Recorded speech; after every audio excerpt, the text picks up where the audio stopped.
Hello and welcome everybody to the All-in-One Nerd Show. I'm your host, Brewski, and my co-host, Illuminati. Illuminati, how are you? I am good. I'm just trying to link my AirPods so I can hear you a little better, but that's about it. Nice. What have you been up to this past week? Not too much. I've primarily been working, not reading Nice. as much as I want to. But today I feel like I achieved a lot because I finally finished my entire collection, so I feel super You relieved. read your And entire collection? yeah, I put it all away, and like including books that I've bought and like haven't went over on the channel yet, but it's all put away. Everything has a place now, so Oh, okay. it's beautiful. I'm loving it. That's awesome. So what have you been reading? Anything good? No, and going through some trade paperbacks that I have. I posted a TBR list on some of my social medias and stuff. Just trying to do like almost like a cram session for the end of the year. Just really short reads that I can just add to the repertoire or Sure. total books at the end. Sweet. Any standouts or anything? Dan Mora and Mark Wade's Shazam. Okay. One, Meet the Captain, was a really big standout. I'm mostly done with that. I think I have like a quarter of an issue left to finish it, so pretty much done. But Sweet. that was standout. That was incredible. Dan Mora, incredible art, and then Always solid. Mark Wade, who is a legend. Yeah, I haven't read too much by really either of them. I mean, I read Mark Wade. He did Kingdom Come, right? Mm-hmm. Yep. I read that. But honestly, I think that may be like really the only thing I've read by him. So, and I hear great things about what he's doing with DC now. With World's Finest, which I feel like he's not the writer on anymore, right? Or is he still? I think he still is, but I think Dan Mora is not doing the art anymore. Okay, yeah, maybe that's I think that's what I was getting confused with. So yeah, I'll have to check that out. I mean, Dan Mora's art, from what I've seen, is gorgeous, and yeah. So I mean, that's always a solid bet right there. Yeah, he's probably one of two of my favorite artists right now. Him and Jorge Jimenez are my two favorite modern, like ongoing current artists, and they're just incredible work by them. Cool. Yeah, I know. I know Dan Mora. He did Once and Future. Is that what it's called? Yep. Oh my gosh, who's the author? Kieran Gillen. Yes. I haven't read that, but I want to. That's kind of on my list to check out. And I feel like that was kind of he did that before DC. Like that was his first big work that he did. Yeah, the first time I remember hearing his name, which is funny because we're talking about last night, was on Klaus with Grant Morrison writing, and Dan Mora did the art on that. And that's a action-packed retelling of Santa Claus's origins. So really fitting for the month we're in. But that was the first time I think a lot of people heard his name, but his breakout was for sure Once and Future. Got it. Yeah, I haven't read Klaus. That's by Grant Morrison. Is that what you said? Yeah. Really? Yeah. How does that read? Does it read like a Grant Morrison book, or is it more? That's what we were talking about last night. So it's split into parts, and I think the final part gets a little Grant Morrison-y, but everything else is pretty solid and easy to follow, well written. So I would say it's palatable for a Grant Morrison book. Yeah, that has a beautiful hardcover that I always see, and I'm like, I want to get that, but I just haven't made the jump yet. Maybe I don't know. It's a little too late in the season. I feel like now to order it, read it before Christmas, but maybe next year I'll check it Yeah. out.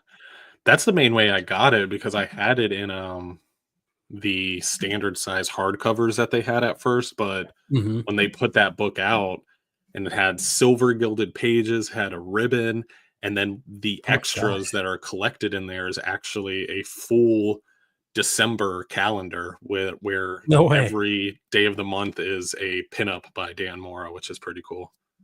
Wow. That's cool. Yeah. I did Yeah, not it's know really that. cool. That's awesome. Yeah, damn, now I want that. Now I want that. We'll see. Maybe I'll get it. Awesome. Yeah, so let's see. What have I been reading? I'm still reading The Devil in the White City, not comics at all.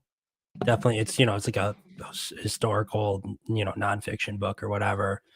And honestly, I'm like halfway through it now, but I'm kind of getting bored of it. I'm like, I just don't. I feel like I've been reading it for. I mean, I feel like I've been reading it almost for like a month now. It has to be, and I don't know. I don't know. So I may drop that. And honestly, I may take a break from reading for like a couple days or like a week or something. I feel like I kind of need that hard refresh button to spark my enthusiasm about comics Do and you reading in feel general. you DNF books often, or are you always committed to reaching the end even if you don't like it? Um with comics, I usually never not finish a book. Maybe like I won't finish a run by a particular author, but I'll at least finish like the volume I'm on. Um but with novels and prose books, I tend to definitely usually drop it if I'm not liking it. I usually won't finish it. So I don't know. I don't know. I may drop it. Who knows? Yeah. All right, we got a fifth of Jack Gaming. Oh man, did not realize you guys were on. LOL. I was gonna film, but that's gonna have to wait. Well, we appreciate you being here. Yeah. What about you? Is that something that happened? Like, if you're not enjoying a book, do you stick it out to the end, or do you drop it? Yeah, I'm kind of a completist. It's like if I jump into something, just because I know in the past I've read comics that I didn't like during the beginning and then it grew on me the more I read. So Okay. anytime I open it up, I'm like, I'm finishing this. I want to see if it changes my mind. It rarely does, but I always finish the book I'm on. I feel like with comics too, it's a little bit easier to stick it out to the end. Comics tend, Yeah. like, compared to like a novel, right? Novels are definitely a lot more time consuming, I feel like. And for me, I'm not like a super quick reader, honestly. Um, so I don't know. For novels, it's like, well, I'll probably be reading this for like another couple weeks if I want to stick Yeah. it out. And it's Well, like, there's do I want also to put like myself through more that? layers to comics too, like there's Yeah, like if there's a comic you don't like there's art that you could like, there's for colors sure. you could like the paneling, there's something you could walk away. So it's hard to find a comic where no aspect of the creative team you at least like a little bit, For like sure. where a novel it's like that's all from one person. Like if they suck to you, then That's you're that. screwed. Yeah. Yeah. Yeah, I don't know. I don't really read novels too often, honestly. Um, so I don't know. I think, like I said, I think I'm gonna like take a break, hit the refresh button, and then pick up some indie book or something or maybe reread a book. I've been thinking about rereading Murder Falcon by Daniel Warren Johnson. Hmm. I want to do a video on that, kind of not necessarily like an analyst, but a deeper dive on it. So I might do that. Yeah. We'll see. We'll see. Are you a audiobook guy at all? Mm-mm. No, Yeah. never have been. I don't know. Maybe in like a long car ride, I could see myself like getting an audiobook, but even then, I'd rather like listen to like a podcast or something Yeah. like that. Let's see. Fifth of Jack Gaming. Only book I have not finished was Spider-Man Omnibus Volume 1, but I just wasn't in the right mood for that Age of Comics. I'm assuming he's talking about, Stanley and Steve Ditko, Yeah. that omnibus. Yeah, I don't know. Older comics, I really cannot read. I don't know about you, but even if I love the character like Spider-Man or Batman, I don't know. I cannot sit down and read an old Silver Age or whatever. Like I can't read those. I have a hard cutoff at the 80s. Anything before the 80s, I don't touch. I respect them, of course. Like it's hard to not be like, oh, like I respect Stanley, I respect Steve Ditko, but at the end of the day, I cannot read that stuff. Like it's such a slog to get through for me as a reader. Yeah. Not saying it's bad. I'm sure it's for somebody. It's just not for me. Omnidog, maybe he likes this. Yeah. I mean, that's what he grew up with for the most part, Yeah. Did you pick up that new which I don't know, maybe you did a video on it, the Aquaman by Peter David? I don't think you did. Yeah, I picked it up. I'm planning on doing a video. Okay, I was gonna say, I don't remember seeing a video on that. That's awesome. Yeah, I'll have to watch that. I don't know. That's something where I probably won't. I won't get that omnibus. I may read it digitally though at some point, and explore that. I'm not too sure. Fifth of Jack Gaming. Yeah, the original years. It's tough. Really decided it has to be more modern run. Spidey's my only books from these. Yeah. Okay. Gotcha. Yeah, that's fair. I took a comics class in college, and we went back and read, I think, just the first issue of Spider-Man, the first issue of Superman, and maybe that was it. But we took kind of a deeper dive into those comics, and more so about the characters, not how they were made and how they're different from today's comics and whatnot. But it was interesting, and those types of comics tend to be a lot more dense, I feel like. And a lot of them just don't age too well, Yeah. They really don't. When every speech bubble is what the character's thinking about or planning on doing, it's like, okay, geez Louise. Like, let the art speak a little bit. Yeah, no, for sure. I love when books do that too, where, and I feel like what makes a great comic is the visual storytelling aspect of it, where I just did a video on the book In, and I feel like it's a perfect example of how the dialogue serves a purpose other than pushing the story forward, but then the art also pushes the story forward as well, and like they just intertwine so beautifully, I feel like, in that book. Yeah. You'll have to. I want to check that out. Yeah. No, okay. Yeah. You have to check that one. I love that book so much. I love that book.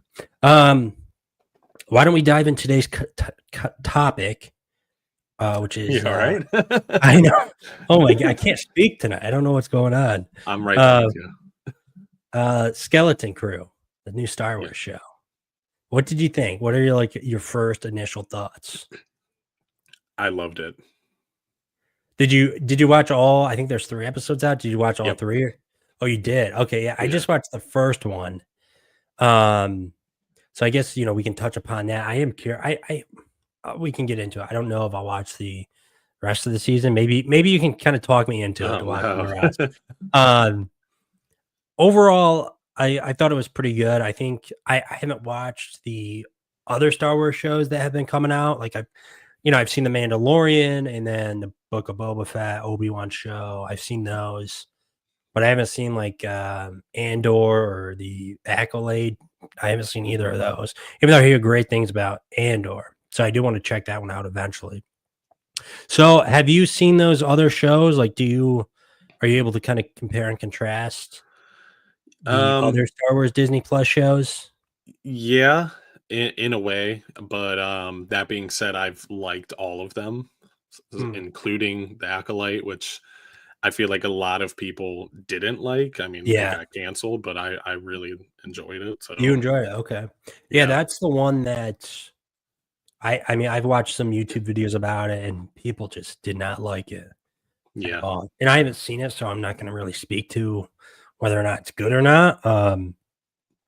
But for this show, The Skeleton Crew, I will say I enjoyed the first episode. I didn't love it as much as like the Mandalorian season 1. Like The Mandalorian, especially the episode 1 of that show, I feel like it just gripped me so much more. I guess compared to like the Book of Boba Fett and Obi-Wan, I would say I like this one more. I feel like it's more original in a lot of ways, you know? Yeah. And the opening hook, I like the, I guess it doesn't really, I don't know. In the opening hook, it's really just about pirates, you know, for the first 5 minutes or so. And, you know, that's what the show is going to be about, right? Is Star Wars pirates, which I think that's pretty cool. But then, you know, we go to a different world, a different planet, and just follow a group of kids. So I felt like the hook and then the rest of the show really felt like they had nothing to do with each other. So I didn't love that necessarily. But I don't know. What do you think? What do you think of the hook? I think the hook worked beautifully because I think what this is, like, at least the blueprint of this show is the Goonies meets Star Wars. Yeah. I mean, that's what it is at its core. So, you know, you get introduced to these pirate characters and you get some, you know, pirate outlaw action going on, a lot of shooting and action. And then we get introduced to this whole slew of children that end up being this Goonies like group where they're all kind of skilled in different ways. And I really liked the main character, which I don't even remember what his name is. Maybe that's, I can't remember either. Yeah, maybe that's Wim. bad. Wim, I think. Okay. W-I-M, I believe. Yeah. I do have trouble remembering names of characters when there's a lot of them. So that is the one drawback of this show. But I really liked him because he felt like a self-insert of me as a kid, you know, like a fan of the Jedi lore and everything like that, which dives even deeper into as you get into the other episodes. So really, really interesting. And I think at the end of episode 2, I believe, is the twist that kind of revolves around Jude Law's character and stuff like that, which I actually bit on and it got me. So I was pretty impressed with it. Okay, interesting. Yeah, because I feel like in the first episode, there's no Jude Law. You know, I mean, I think his character is in the hook, but I don't think, from what I remember, he's not like unmasked and it's like, oh yeah, that's Jude Law. Like he's just not in the show at all. And I mean, he's on every marketing, you know, poster, everything. So I was a little surprised not to see his character at all. And I feel like the first episode alone, for myself, it was definitely kind of a slow burn. I felt like the hook was decent. I feel like the tonal shift was a little jarring, but I was able to kind of look past it and enjoy the rest of the episode. You know, it was clear they were building up towards that tying back in and whatnot. But I do feel like the rest of the episode after the opening scene with the pirates is definitely a slow burn. But with that being said, I don't think that's necessarily, it's not necessarily a bad thing, I guess. Like, I didn't hate it, is what I'm trying to say, even though it was a slow burn. I enjoyed the kids. I think they were all pretty good actors, you know, like, I mean, they weren't great, right? Like, I don't think they were like Stranger Things, you know, that level of kids. But they were passable. Like, I don't think any of them were bad. And like, none of their performances took me out of the show. So yeah, I mean, that's something I noticed too. Like what you said, you know, it's like Goonies meets Star Wars, which I really like that idea, that concept. And I think that works really well in the show. I just think the pacing's a little off with the first episode. Like, I feel like it dragged on a little too long. Like there was too much of it until, you know, the end scene where they go off in the spaceship. I don't know. What do you think? It is a slow burn, Yeah. because us hinting on Jude Law's character, so he doesn't show up fully until episode 3. Oh, Um, wow, okay. yeah, he shows up as a shadowy figure at the end of episode 2, and you don't meet him until episode 3. So they really, really slow burned that. Yeah, Um, Now there's a catch to his character, which I won't, because I think you might like it if you do continue. okay. So I won't reveal really about it, but I mean, there's a catch to his character that is so fun. Like it keeps you guessing and kind of wondering about his character and stuff. And it's such a, the trope of the dangerous guardian protecting the kids type of thing. And Mhm. is this guardian trustworthy? And are these kids equipped to survive in this new world that they're discovering through this specific ship that they're pretty much piloting? But yeah, I think it's so just tropey in the best way possible, and it is exactly Goonies in the Star Wars world, but I kind of love it at the same time. Yeah. So I see it for what it is 100%, and I know the target audience is young kids, but I really really liked it. I don't know why, but it was a blast. It made me feel like a kid again. It was cool. Well, I think the show pays a lot of homage to, like, the Goonies, like E.T., even Stranger Things, I feel like, in some regard. So, definitely, I don't know, it's interesting, whether it's, like, almost a little fan servicey. What do you think? Like, do you think the whole g it like, the gimmick of the show for you is clearly working, where it's, Goonies Yeah. mashed up with Star Wars, and I don't know that I don't know if it 100% works for me necessarily.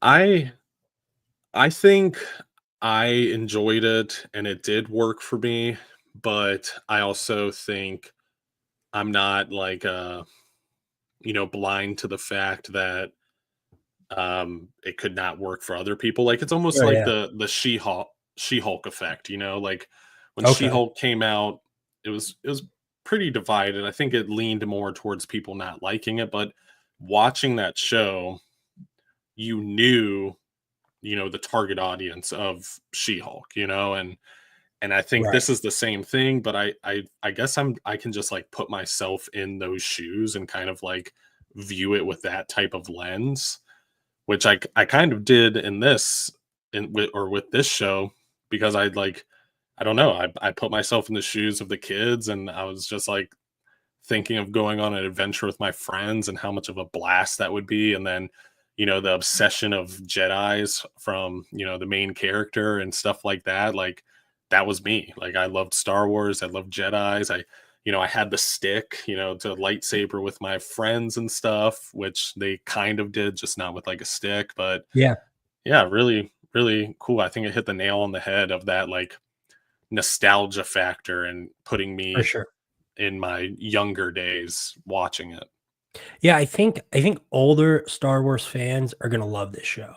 I think it has a lot to offer to them, especially, for like people like my dad who grew up with the original trilogy, like he saw them in the theaters, and I think it's definitely gonna hit home with Mhm. older viewers for sure. But I do think, it does have a lot to offer for younger viewers as well, you know. And Yeah. I do like the world that the first episode's really all on, like, suburbs. I thought Mhm. that was pretty cool. Like, I feel like we haven't really seen that in Star Wars, you No, know, not really. Yeah. It where was a different setting. yeah, it looks like, America's suburbs, and I thought that was pretty cool.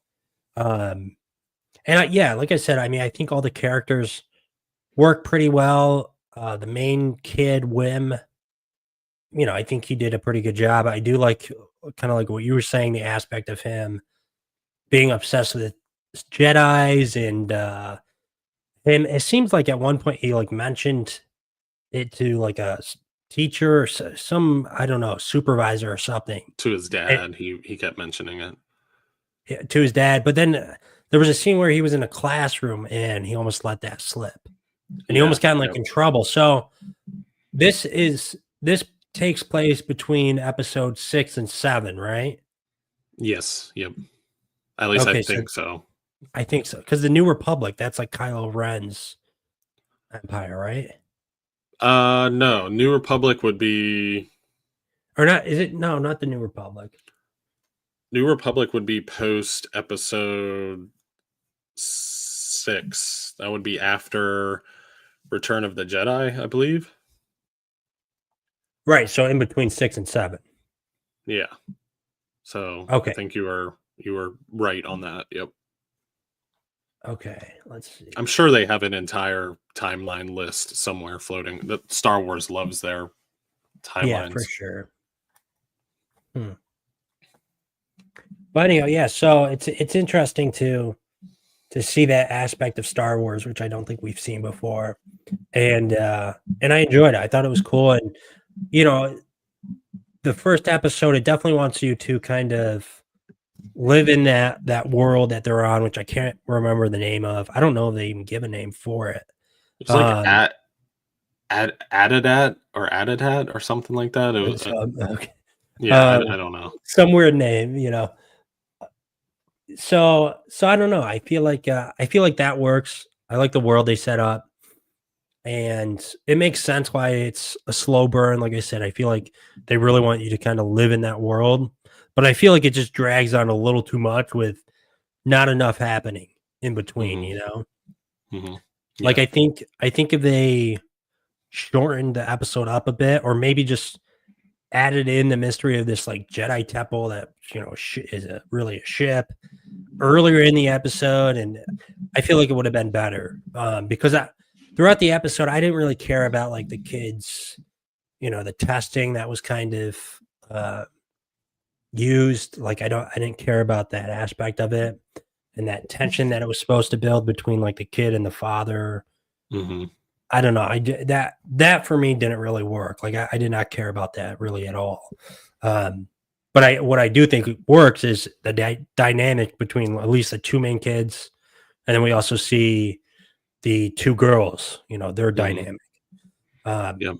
So if I do continue with the show, I am excited to see kind of how they get along and whatnot. Yeah. It's pretty clear, like, especially when you get to episode 2, like the first 2 episodes, their purpose is, the first episode is just introducing you to their background, the characters, and then that's it. Like it doesn't do anything other than that. Right. And then the second episode introduces you to the world that they're like exploring and how dangerous it is, and then does nothing else but that. And then now that the blueprint and the foundation is built, that third episode then dives into the actual story elements. Yeah.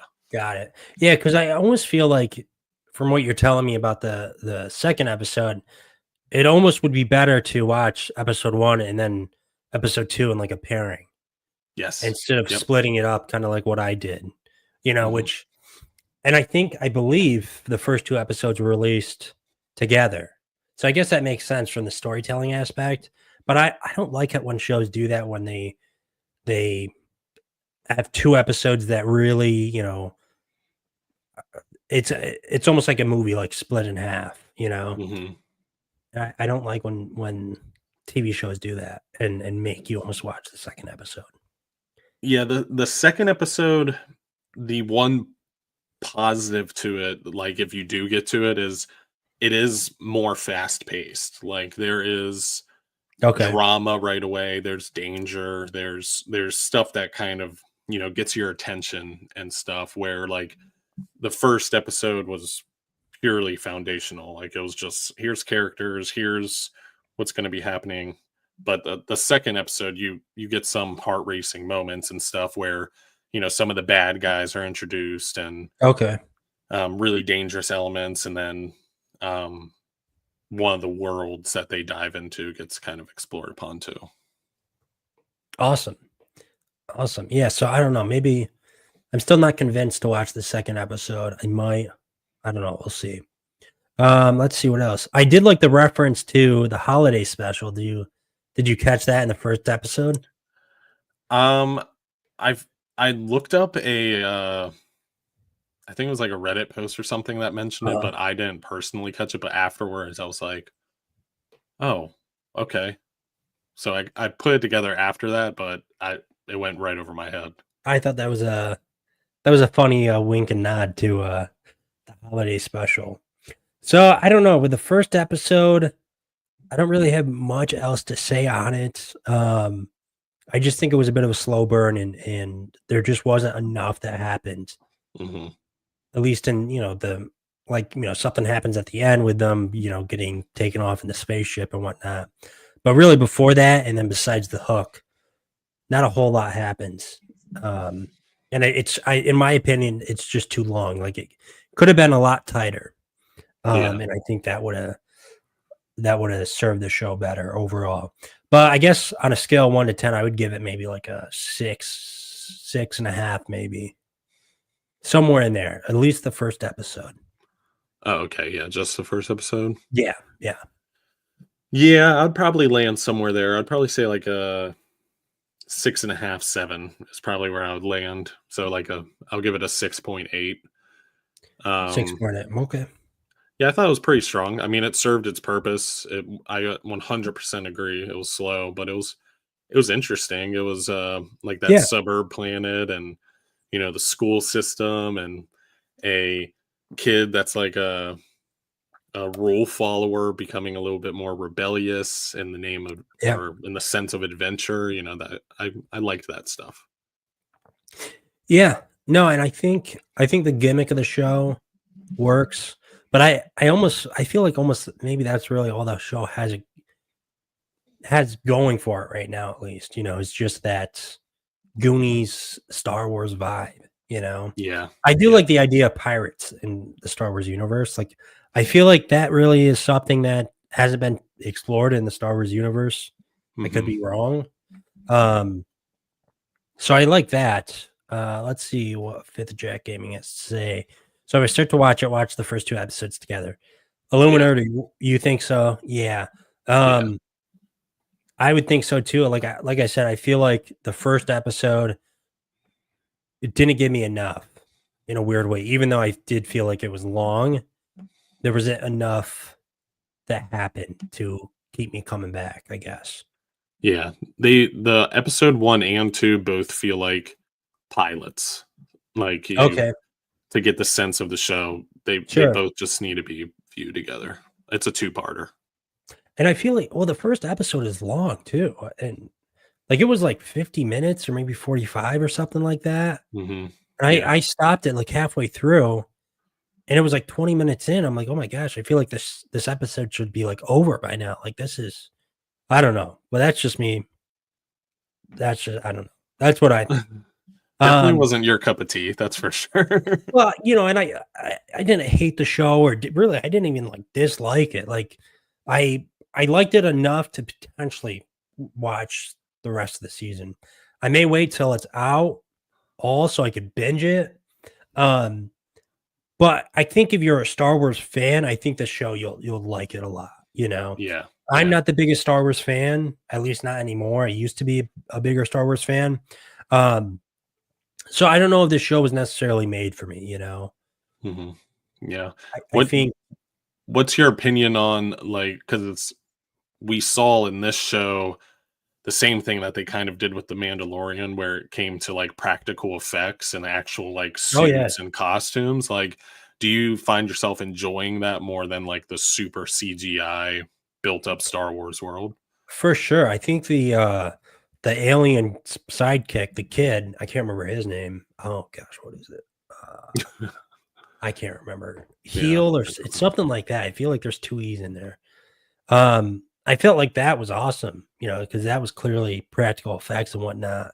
Yep. Um, so I don't know how much, how much more practical effects are in the show in episode 2 and 3, but at least from what I saw in episode 1, I thought that worked, and I think overall, as far as practical effects goes, I'm all for it. I'd much Yeah. rather have that than some sort of CGI. I think I think too what Hollywood kind of is learning is that there's a place for CGI and there's a place for practical effects.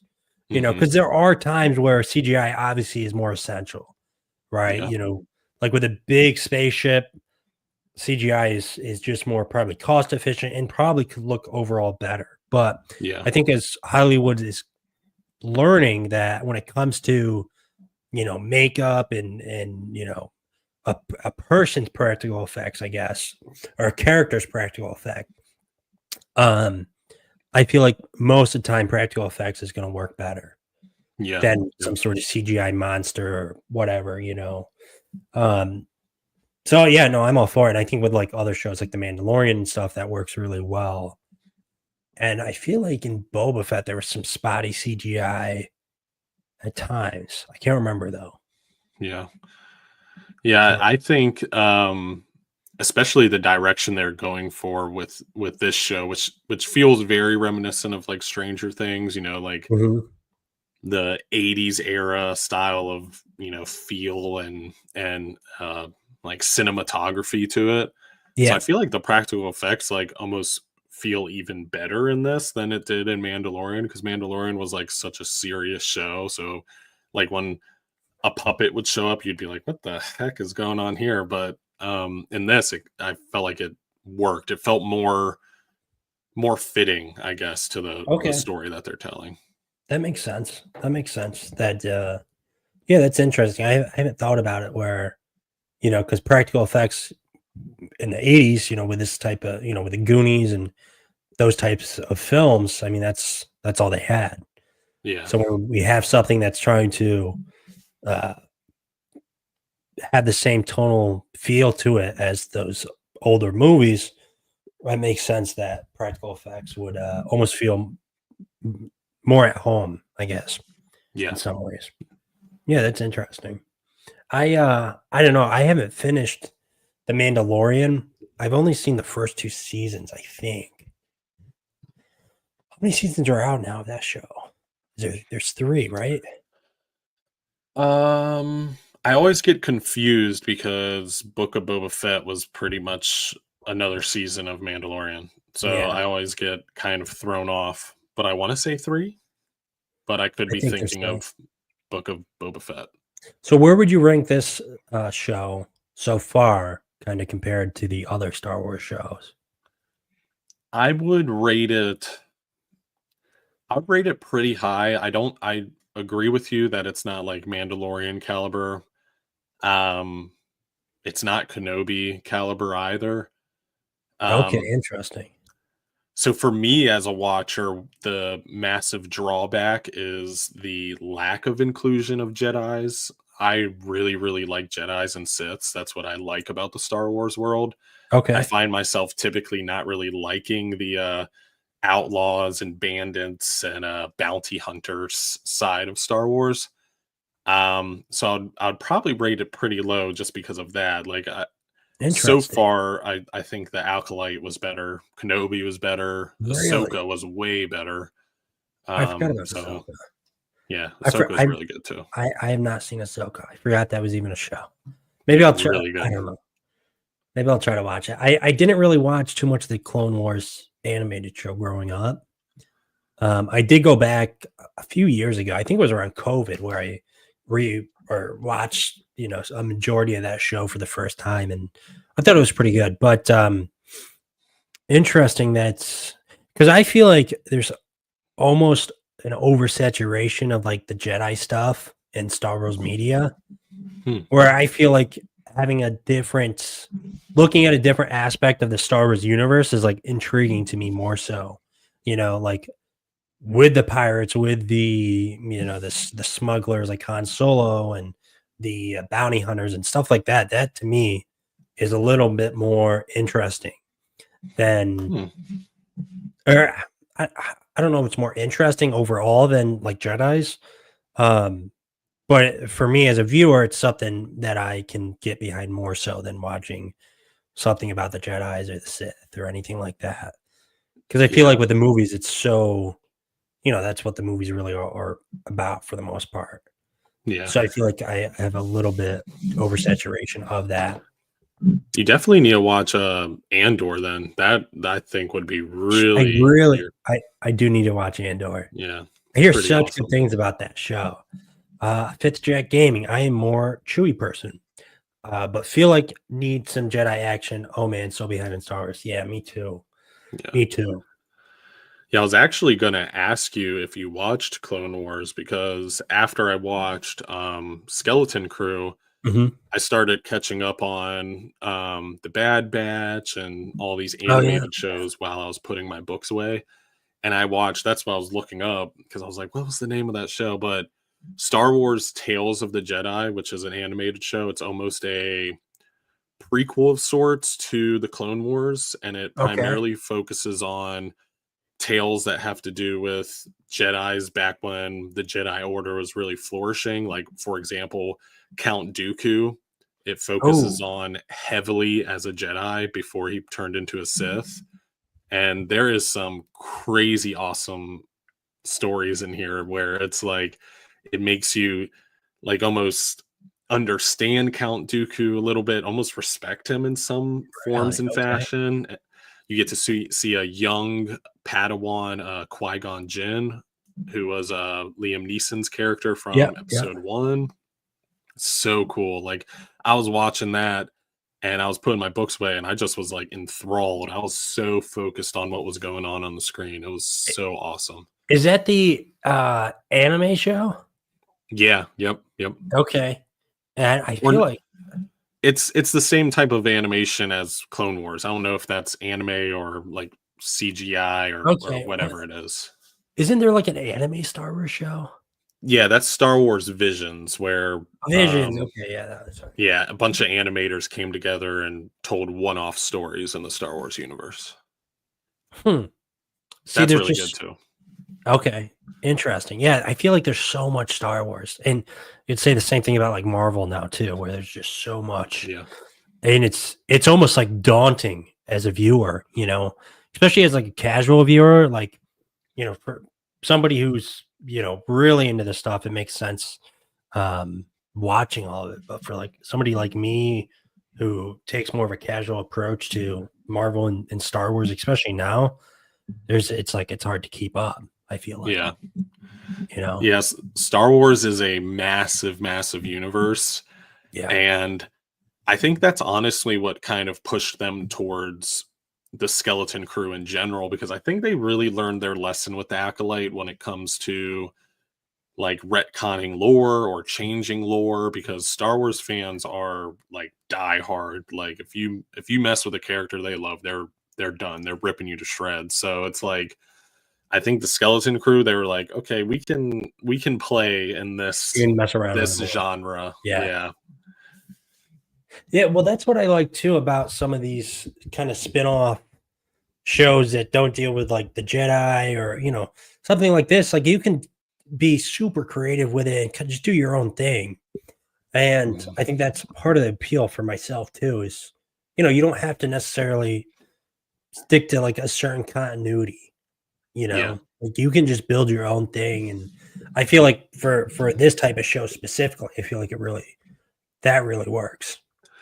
Yeah. I feel like the best way to like describe it when you're really really into the lore and stuff is it's so satisfying when like the best example I can give is Rogue One. So Rogue Mhm. One came out and we all watched it, and it was so satisfying and so cool to see the ending lead up directly to New Hope. So it's so fun to like find where the puzzle pieces fit in the lore and history of Star Wars. That's why I like it so much, but I do understand where it can become confusing because you do kind of have to watch everything to know everything. So there's a lot out there. For sure. How does like the comics fit in? Is there like are the comics tied to the continuity in a lot of ways, or is it even in continuity with like the mainline Disney stuff now? Like, how's that work? Yeah, so when Disney bought like Star Wars and Marvel absorbed them and they start putting out comics, that was brand new continuity in canon. What's happening in the comics is happening in that universe. So, like Charles Soule's Darth Vader comic book run, Mhm. for example, picks up immediately after Revenge of the Sith, and that is actually what happened to Darth Vader after Revenge of the Sith. So you get to see Okay. all of that actually happen, and it's in canon. They'll reference it and talk about it, not that specific run, but like characters in, for example, the High Republic comics are talked about and featured in the Acolyte. So like Interesting. they are tied in. Hmm. Interesting. Okay. And hmm, I don't know. I feel like as someone who's more just not a huge Star Wars fan, would I enjoy some of like the Star Wars comics? Yeah, I think so. Yeah, Okay. yeah. Jason Aaron, he has a Star Wars comic run, Mhm. right? How's Yeah, that?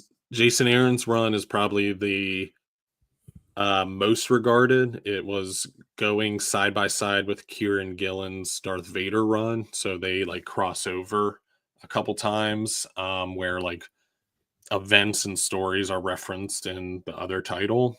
But I Mm, think what you would really like is um, War of the Bounty Hunters, which is like a okay. bounty hunter, smuggler, um, pirate focused event where all of them are trying to get Han Solo and get him for their own selfish reasons. But it kind of focuses on Darth Vader, his role in it, Boba Fett, and all these characters. A lot of bounty hunters that you don't get to see in the show and stuff, which is cool.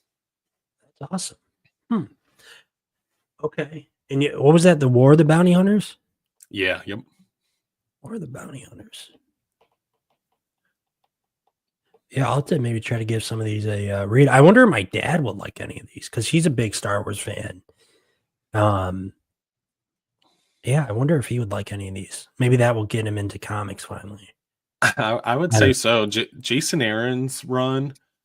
Um, I don't remember who did the art on it, but they draw Luke, Han, Leia all like the actors. So it's like a one for one exchange when it comes to you're looking at Luke, it is Mark Hamill. Like it looks like him in the comic books. That's awesome. That's Yeah. awesome. Hmm. So okay.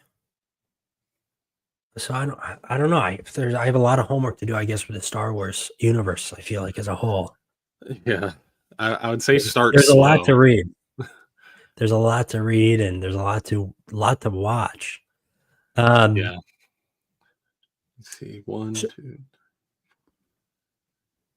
So there's one, two, three, four, five, six. There's seven in canon omnibuses oh my god, right now. that's insane. Yeah. Yeah, I'm never gonna catch up with that. There's no way. Have you read all of those? I've read all of them other than Star Wars The High Republic Volume 2, which just came out like 2 months ago or something like that, but I've read everything else. Now, the High Republic. I hear so much about that. And tell me a little bit about the High Republic.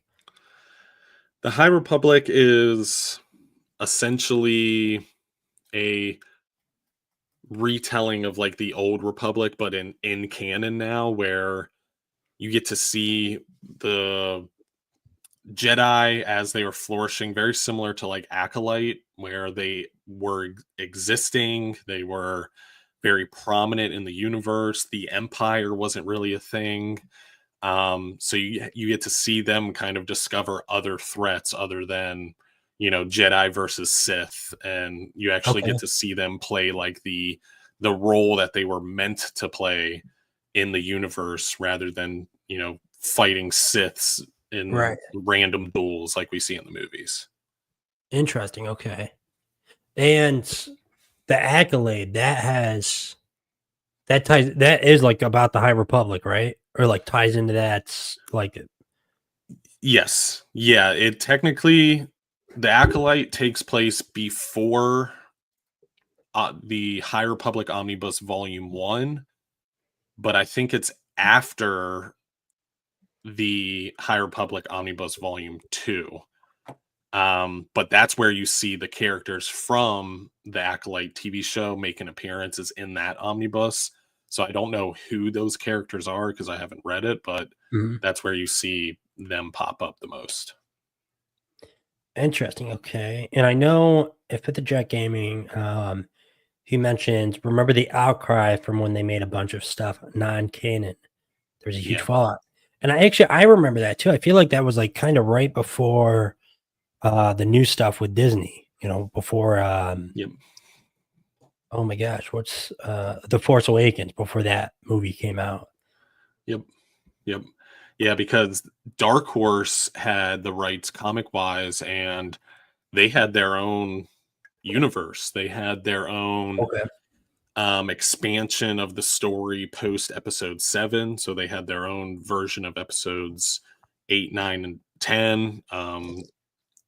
So yeah, I mean, really, really crazy stuff. And then they bought the rights to it and said, poof, none of that exists. That's called Star Wars Legends. This is now canon. Yep. Star Wars Legends. Have you read any of that? Explored any of that? Yeah. Yep. Okay. Were you happy with when they kind of retconned that, or no? What were your thoughts? I think overall I was kind of happy because there was a early era in the comics where comics were coming out before we got episodes 2 Clone Wars and episode 3 Revenge of the Sith, and the lore and how Jedis worked and stuff wasn't even built yet. So they were taking these characters and like taking a shot in the dark and just trying to tell stories that would maybe work, but they don't know if they're going to work because they don't know where George Lucas is going to go with the story. So they were taking characters like, for example, Mace Windu. Mace Windu in the comics had a blue lightsaber in Legends for the longest time until we finally saw him ignite his lightsaber in Clone Wars, and it was purple. So that's like an example where they didn't know what was going to happen, so they were just doing what they could. Interesting. Okay. Yeah, I don't know. There's so much with the Star Wars universe at times, and it is very daunting, I feel like. Yeah. It can be, at least. Can be. Yeah. Legends, I think, is a little bit more palatable because it was very simplistic. Like lightsabers, for example, just had to do with like your role in the Jedi world, if you were a counselor or a knight or a sentinel, but it was almost like a ranking system in a way. But now we have like bleeding crystals, and your kyber crystal chooses you, and you have to imbue it with your force energy and all this stuff. So now it's just a whole nother ball game. Yeah. Have you played any of the Star Wars video games at all? Oh yeah. The only one I played was Jedi Fallen Order, which I thought that was pretty fun. I actually replayed it maybe a year and a half ago now or so, and I still enjoyed it. I like the way it was built out from a gaming standpoint, the level design and stuff like that. I thought it worked really well, but I haven't really played any of the others. So what are your thoughts on Jedi Survivor? I think that's the sequel.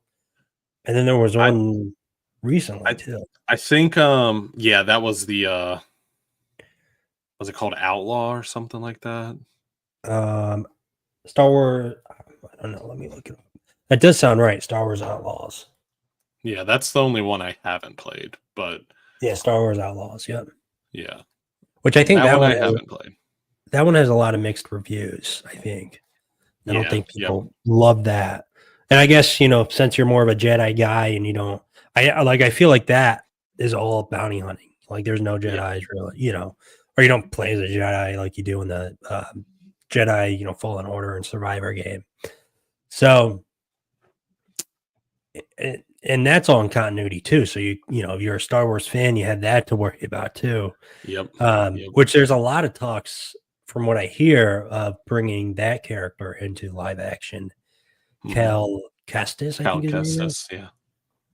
That would be kind of cool. I would enjoy that. I liked his character in Fallen Order. Yeah, he's a very layered character. I think they did great with his character depth and his development in general, like Or especially from Fallen Order to Survivor. Like he grows so much, he becomes so powerful, you know, he you start seeing his temptation to the dark side that all interesting. Jedis kind of go through. I mean, it is really well written when it comes to that character. And that's in Jedi Survivor. That's explored. Yeah, yep. Okay. Maybe I'll have to check that out. I was gonna buy it actually when I replayed the Fallen Order game, but it was like $70 or something. Yeah. I'm like, I'm not gonna spend that much money on this game. So maybe it's on sale, or maybe I can get it for free through the PlayStation Plus membership, whatever. How do you feel about the Star Wars continuing, like the episodic movies? Because I believe it was just announced that that's moving forward. They're gonna do episode 10, right? 7, 8, yeah, 10. 3, 4, 5. Yeah, yep.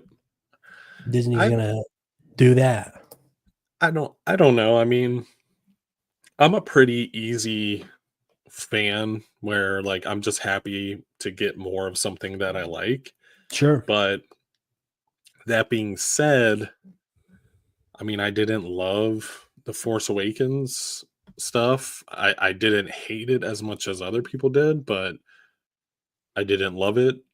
But I mean, I think as long as they do it in a way that isn't retconning anything or, you know, pulling too deeply and changing lore aspects, I mean, I think I would be down for it because even like the Force Awakens trilogy, the Rey Skywalker trilogy, I mean, that a good chunk of that was all inspired by something that came before it, but they changed it in ways that kind of didn't benefit it and didn't have to be changed, but they still did.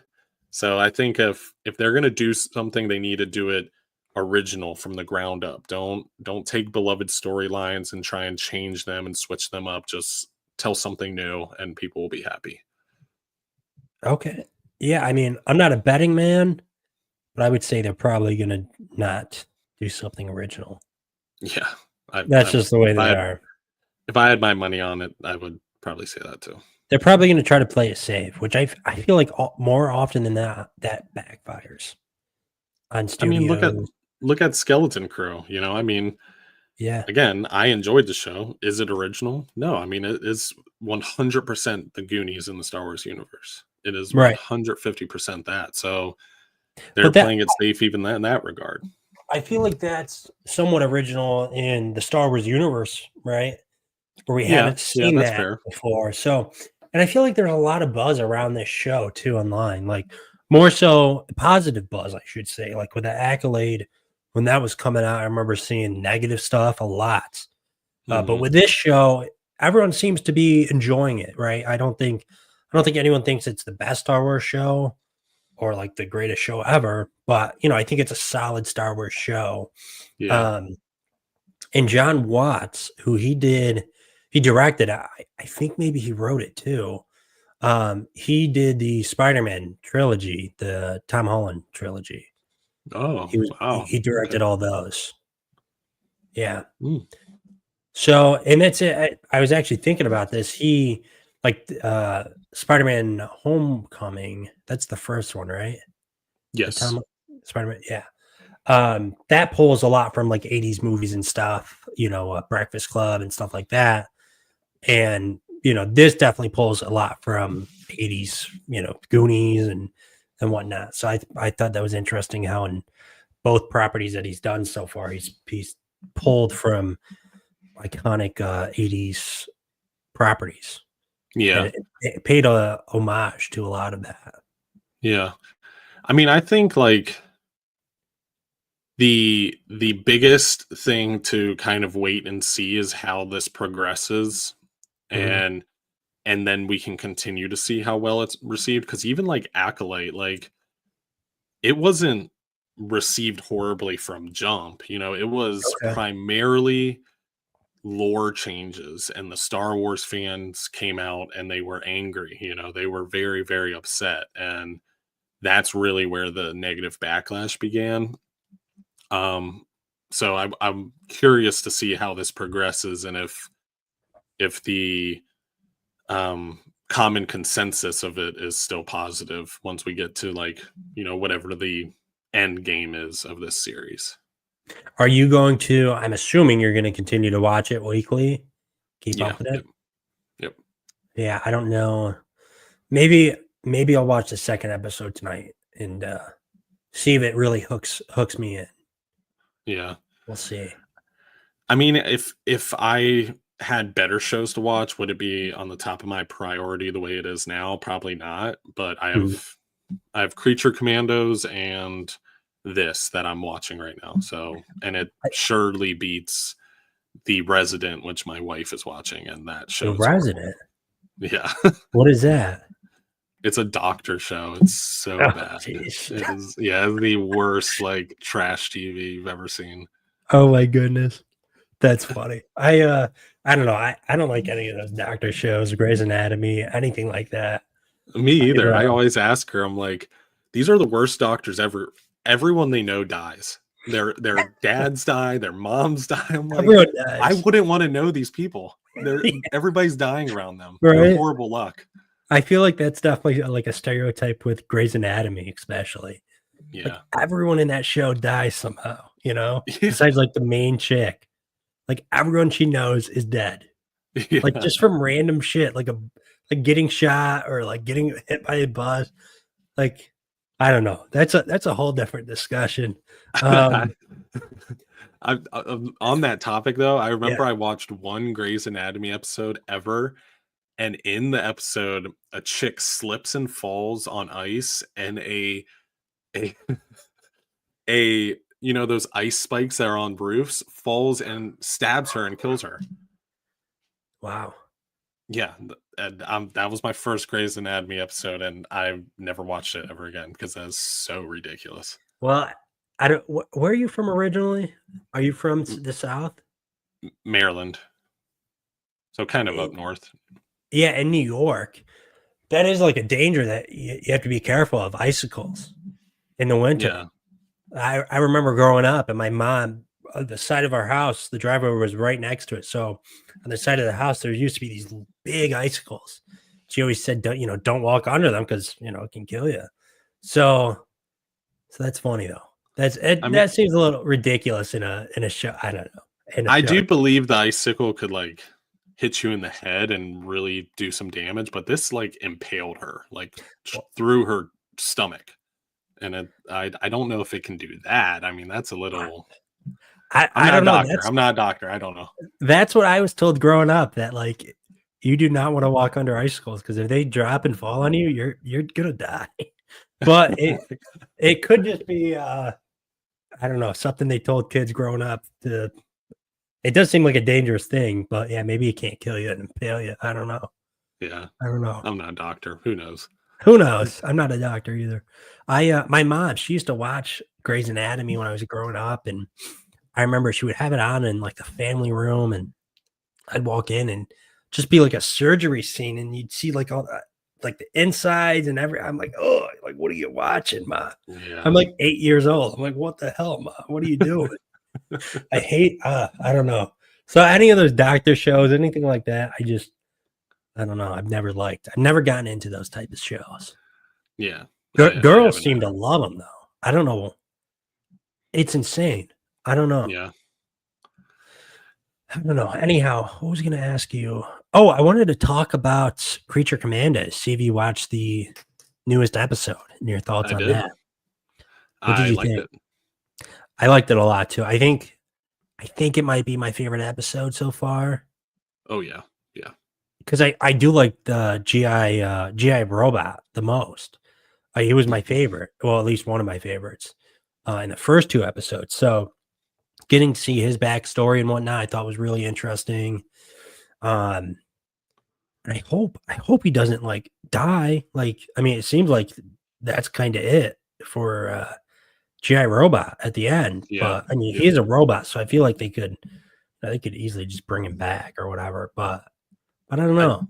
I do want to say we called that, not that we're like, you know, cinematic geniuses or anything, but we said that they were going to give us the backstory of characters as the Yeah, episodes went, and they did that exactly. And I would assume they're going to continue that trend. I think so. Um, I think so for sure. but his origin was great. I mean, I loved Yeah. it. It made me like the character 10 times more. Yeah, no, for sure. And I will say he looks a lot like Junkyard Joe, like even more so. Yeah. And I know I'm sure GI Robot has been around a lot longer than Junkyard Joe. That's like a Mhm. newer character, right? From Yeah. Jeff Yeah. Johns and that. So I wonder if they took inspiration, Jeff Johns, from the original GI Robots, Creature Commandos, whatever he was in. Um, Yeah. because they do look a lot alike, I feel like. I wouldn't doubt it. Jeff Johns is definitely a fan of the medium, so I wouldn't doubt that. But I think GI Robot has only been in Creature Creature Command. Commandos. Yeah. I cannot think of him anywhere else in DC. Sitting here scattering my brain. So I mean that would be a deep cut. Which I guess if you're gonna, I guess copy something, not really Sure. copy something, but pull from something so Yeah. heavily, you want it to be something a little more obscure. Yeah. Which I mean, I don't know much about Junkyard Joe. I mean, I haven't read any of that universe by Jeff Johns yet. Actually, I did read some of Geiger, but so I don't know what that character is about of Junkyard Joe that is similar, where he's like, killing Nazis or whatever. Um, but I will say I do think GI Robot's a really cool character. Yeah. He's definitely kind of a gimmick character where he really only has, one note to him, but I think it works. Yeah. I think it Yeah. works. I agree. And I also think like a good standout of characters was Dr. Phosphorus and Weasel, obviously during Mm. that final scene there. I mean, that was like a wake up call to, I think, Rick Flag Sr., which he got literally in dialogue from the bride, where she was like, "Yeah, You wanted we're want a monster. monsters. Yeah, Yeah, yeah, we yeah. do horrible things." I feel like, yeah, because I mean, with Weasel, we see him kind of go on a rampage with Cersei, and then Dr. Phosphorus too. We kind of see his powers a bit more.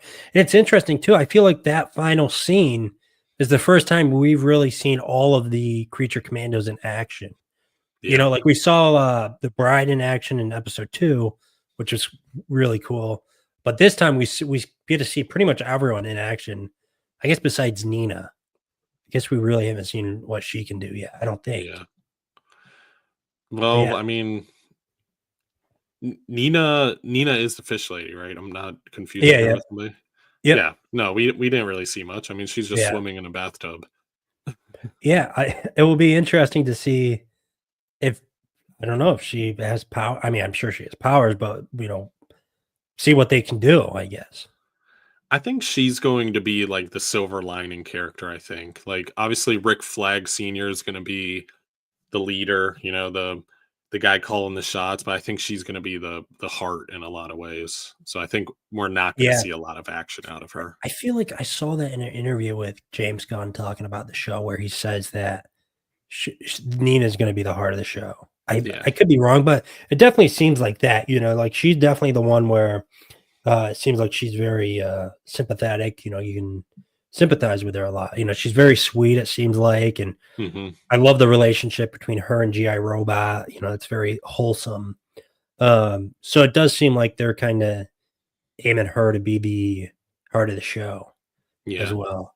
She'll be the heart and the brains. I think like she'll be the one that like is wicked smart and puts things together. But I think once her origin gets revealed, it's going to be really interesting to see how she ended up with this band of misfits and Yeah. why she's with the Creature Commandos other than being a monster, but she definitely doesn't fit compared to the other characters. Yeah. No, for sure. For sure. So I'm sure we'll get her backstory. And she seems very innocent too, almost. Like she doesn't seem like she doesn't seem like a fighter or anything. So No, I yeah. don't know. Um yeah, I don't know. Let's see. A Fifth of Jack Gaming. I have no shows that I'm regularly watching. I'm currently watching Avengers Assemble. I think I'm on season 3 out of 5. I've never seen Avengers Assemble. Is that like an animated show? It's like a cartoon. Yeah. Okay. Yeah, I haven't seen that. I wonder, Fifth of Jack, is it any good? Let us know. Have you watched that or no? Yeah. Yep. There's 2 Avengers shows. I watched both of them. Is it ongoing? No, I No, don't they're think only. so, at least. I mean, I want to say there's like four seasons I watched, and I don't remember it ever coming back on. So I'm gonna say no, but Hmm, interesting. But yeah, with Creature Commandos, I'm definitely excited the rest of the season. We'll have to keep touching base on each of the episodes because I am enjoying them thoroughly. Okay, no, it's older. I think it's on Disney Plus. there you Gotcha, go. gotcha. So we've learned that I'm hit or miss on Creature Commandos, but you liked it, Yes, and then you're hit or miss on Skeleton Crew, but I liked it. yeah. So we have very differing opinions, which is good because that makes these conversations interesting. Yeah, for sure. But yeah, I mean, I think we have some solid shows to watch. I mean, especially based off what I've seen from Skeleton Crew and Creature Commandos now. I mean, I'm pretty pumped for both of them. I'm definitely pumped for Creature Commandos. I think I will try to give the second episode a shot and watch that. Maybe tonight. We'll see. And yeah, if I do, I'll talk about it Yeah. during next week's stream. Are you watching any other shows? Like I feel like there's really no shows on right now besides these 2. No, what I was watching before is I watched all of the Mission Impossibles with my wife, and that was it. Okay. And we probably finished that maybe 2-3 weeks ago, and now we're on Creature Commandos and Skeleton Crew. Yeah, I need like a good show or something to watch. Like I feel like I have nothing to really watch. Like I watch YouTube at night now. That's it. Like I don't Yeah. watch a show to unwind or anything. So I need some good recommendations. Have you ever watched King of the Hill? Yeah, I've watched episodes here and there that would like play late at night when I was going to bed or something, but I that's love it. King of the Hill. I rewatched that during the springtime. I watched the whole series.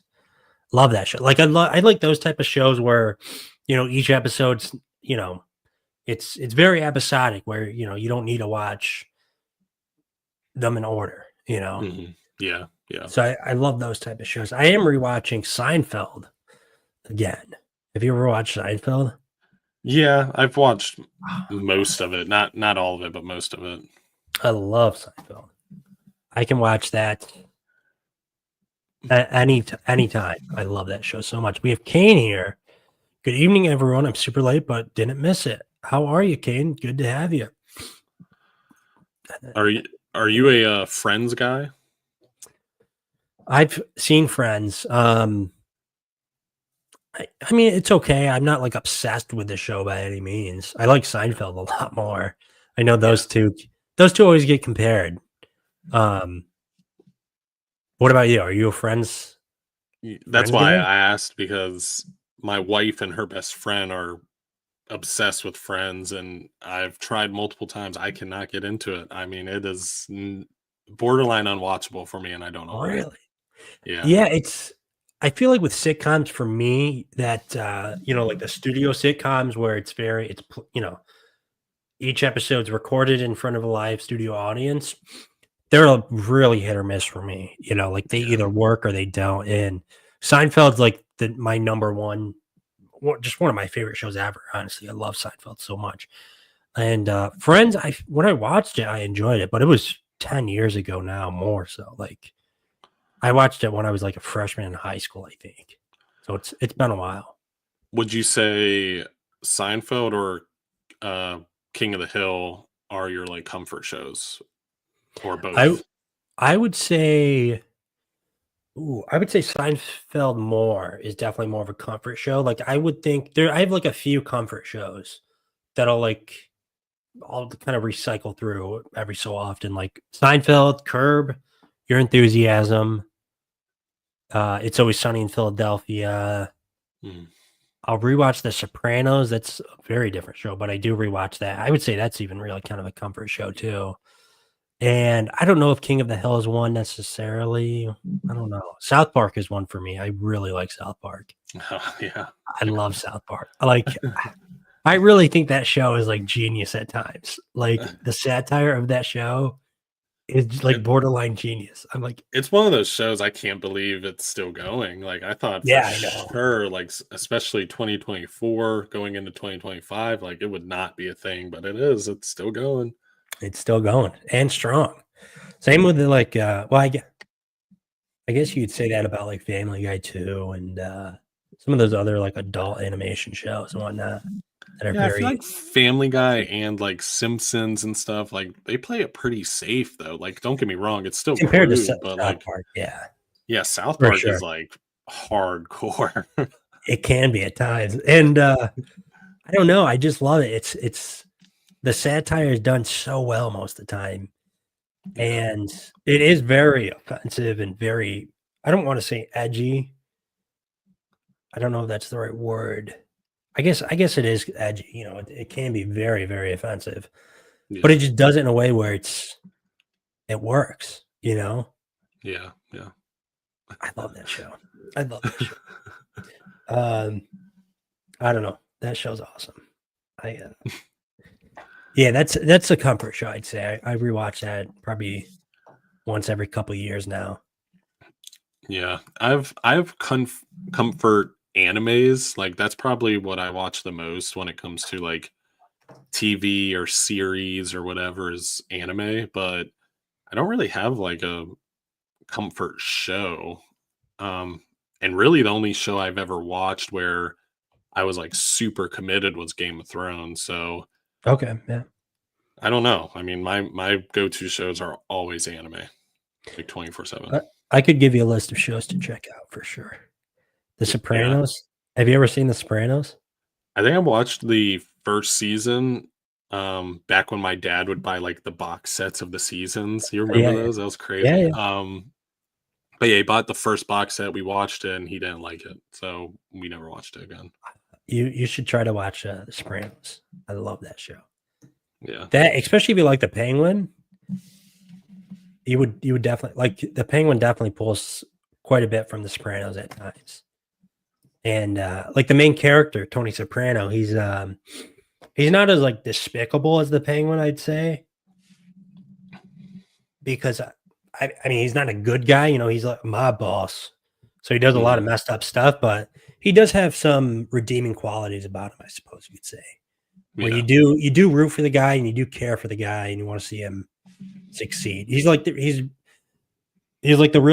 first, like, TV show anti-hero, you know? Yeah. Yeah. Have Like, you seen have you seen Breaking Bad?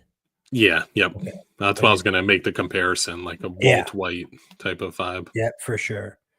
For sure. But, you know, I can give you a list of shows. What animes are you into? Like, what are your comfort animes, would you say? Mostly shonen. Okay. So Naruto, Dragon Ball Z, um, My Hero Academy, Attack on Titan, which isn't a shonen, but kind of your like typical run of the mill anime titles, but I could watch them on repeat, especially Dragon Ball Z. And then Full Metal Alchemist Brotherhood. That's like probably my number one favorite anime ever. Like I think it's so well put together. I made my wife watch it and she loved it, which shows how good it is because she doesn't watch anime like that. And it was, yeah, it's those are my comfort shows for sure. Yeah, I like My Hero Academia. I haven't rewatched it though. I watched it a few years ago, like a summer during college. And there was probably like 3 or 4 seasons out maybe, and I really enjoyed it. I thought it was great.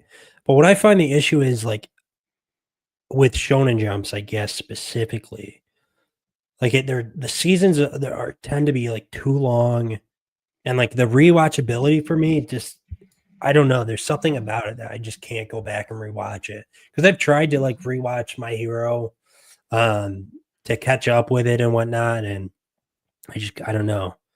Like Yeah. maybe it was too fresh in my mind where I was like, I just don't want to.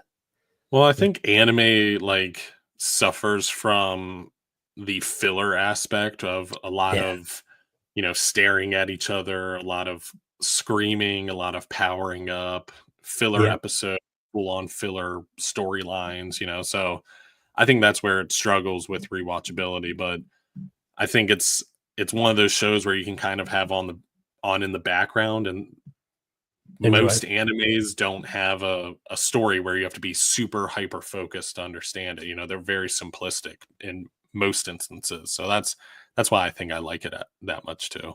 That makes sense.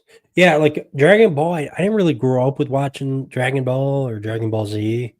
Hmm. Yeah, I don't know. It's weird because I think my brother did, but for whatever reason, I just never watched it with him. I don't know why. Yeah. And let's see what else. Hunter x Hunter, have you ever watched that? No, I don't really. I've watched, like, I usually give animes like a 4 episode buffer for it to hook me, Mhm. and I gave Hunter x Hunter 4 episodes, and I just didn't like it. I didn't like the animation. I didn't like the character designs, the world. Interesting. I didn't like any of it. I know that's a crazy hot take because it's regarded as like one of the best, but it didn't tickle my fancy for sure. I, um, I that was a show where I had to, try it a couple different times before it really clicked for me. So, I would encourage you maybe to try to watch it again because for me, like, I don't know when I was watching it. Maybe I just watched it at the right time too, where I was like, "Ooh, I really wanna get into this world and the characters and whatnot." But I really enjoyed Hunter x Hunter. From what I've seen, I haven't finished it, and I know it's not even finished yet. Like, I don't think the Mm-mm. manga's finished either. No. Um, so that was kind of it too, where I'm like, I don't know if I wanna watch all these episodes for it not to be a complete story. Um, I have watched like 500 episodes of One Piece though. Yeah, One Piece is pretty amazing. once that was a show too where, I had to try to watch it a couple times before I really got into it, Mhm. before it, like, clicked for me almost. But once it did, man, I binged that show so much. I really enjoyed that, Yeah. and, I got to, like, have you watched One Piece at all or read the manga? Yep. Yep. So I got to, like, the halfway point of the series from my understanding where it's, like, the time jump. Hmm. After Eh Marineford, that Yeah. arc. Yep, yep, and I I started, Fishman Island, but I haven't gotten too far into it, so I kinda stopped it at, like, a good stopping point Yep. where I could easily kinda pick it back up, maybe watch, like, a quick recap just to get an idea, but then I can go back into it and enjoy it. So, yeah, I just haven't done that, but yeah, I mean, I watched on like 522 or something like that, and I don't know. It's funny. I don't see myself going back to continue it anytime soon. Yeah, Burnt I out. don't know. What's that? Burnt out. A little burnt out, yeah. And I started to read the manga recently, but the story is like too fresh in my mind. Where I'm like, I want to wait a couple more years before, until I forget some of the bigger moments and some of the arcs and whatnot, and then try to read the manga, Yeah. try to get into that. The era I'm in now with anime is, even though I just talked about how you can watch anime in the background and not pay attention to it, but I'm really, really into like thought provoking and cinematically put together anime. So like two off the top of my head is Cyberpunk Edge Runners on Netflix Yeah, and the Terminator anime on Netflix. I Like haven't watched that both of one. those, from the animation to the cinematography, the camera work, even though it's not a camera, but you get what I'm saying. The scores, like the Mhm. music throughout the entire series, just top notch, like so good. Those two blew me away. Those are two that are probably in my top 5 best animes I've ever watched too.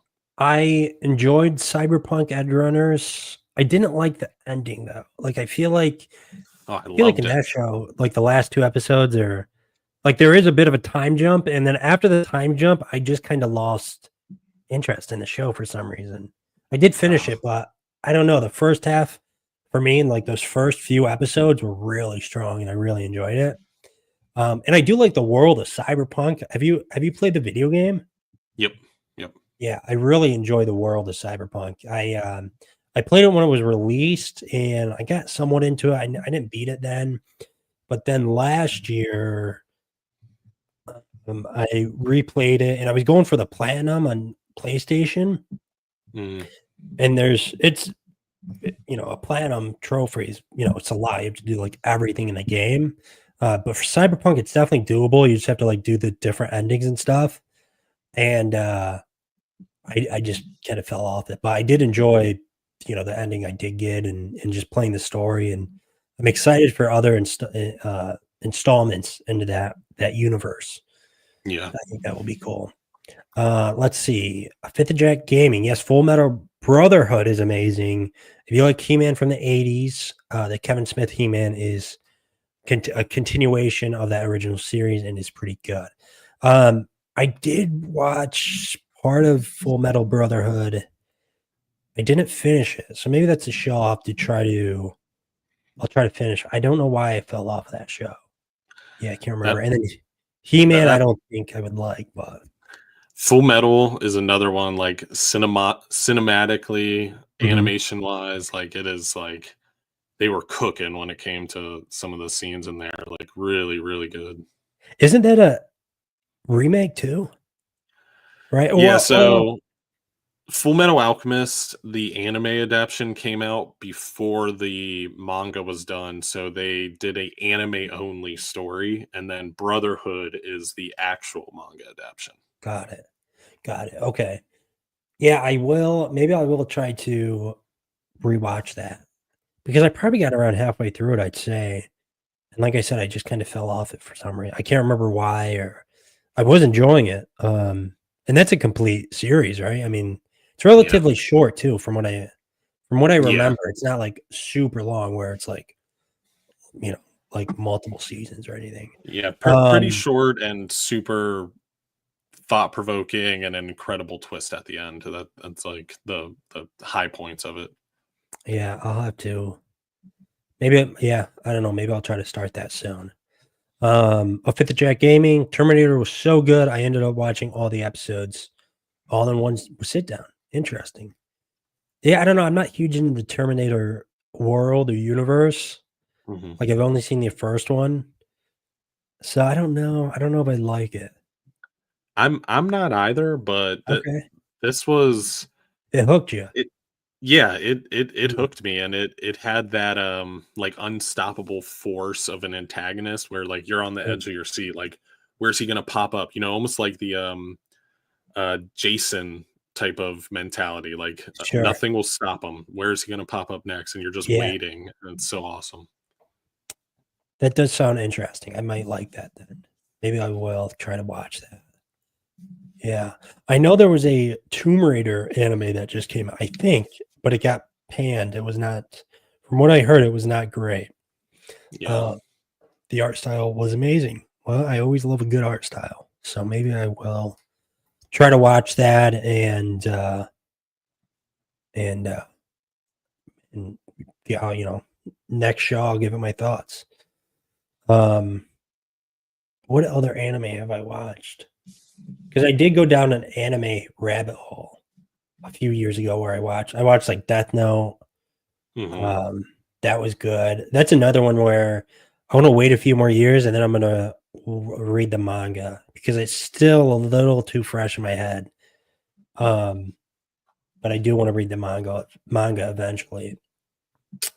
Attack on Titan, I did watch a large chunk of it and I enjoyed it. But that's another one where it's like I I don't know, like I need to wait longer to either read the manga or rewatch it because like I tried to rewatch that recently too. And it was still a little too like fresh in my mind.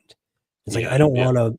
I don't want to watch all these episodes again when I kind of know where it's going.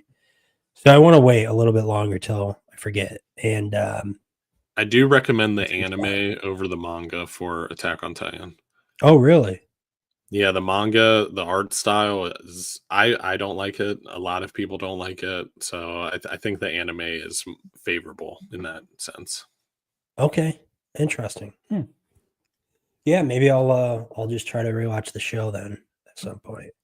Let's see what else. Cowboy Bebop. That was a show I could never get into. I It could was ne- good, man. I could never get into Cowboy Bebop. I don't know why. And I love the idea and the concept and like the premise and the music and the art and just the world. But the stories, I don't know. I could not connect with the characters too well. I don't know. Mm. I don't know. What Maybe about I'll try to.